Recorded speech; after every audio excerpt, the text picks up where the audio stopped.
2024 সালের ছাত্র জনতার গণ অভ্যুত্থানের মুখে ক্ষমতাচ্যুত সাবেক প্রধানমন্ত্রী শেখ হাসিনা দেশ ছাড়ার আগে 3 পৃষ্ঠার একটি সুনির্দিষ্ট পদত্যাগপত্র লিখেছিলেন এবং সেটি তিনি তার ভ্যানিটি ব্যাগে করে সাথে নিয়ে গেছেন বলে দাবি করেছেন দৈনিক মানবজমিনের প্রধান সম্পাদক মতিউর রহমান চৌধুরী। শনিবার দুপুরে সামাজিক যোগাযোগ মাধ্যমে ইউটিউব ভিত্তিক সংবাদ প্ল্যাটফর্ম দি পোস্টে প্রচারিত এক বিশেষ সাক্ষাৎকারে তিনি এই চাঞ্চল্যকর খবরটি সামনে আনেন।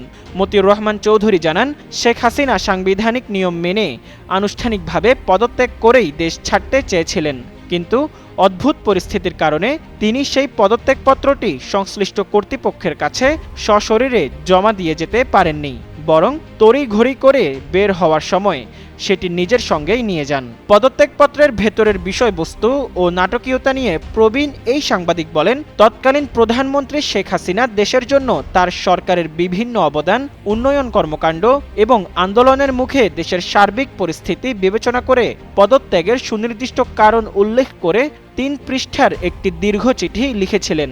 বাংলাদেশ টেলিভিশনের একজন স্টাফের সেটি অফিসিয়ালি টাইপ করার কথা ছিল, কিন্তু গণভবনের বাইরে তখন পরিস্থিতি এত দ্রুত বদলে যাচ্ছিল যে সেই চিঠিটি চূড়ান্তভাবে টাইপ করার মতো পর্যাপ্ত সময় ও সুযোগ আর পাওয়া যায়নি।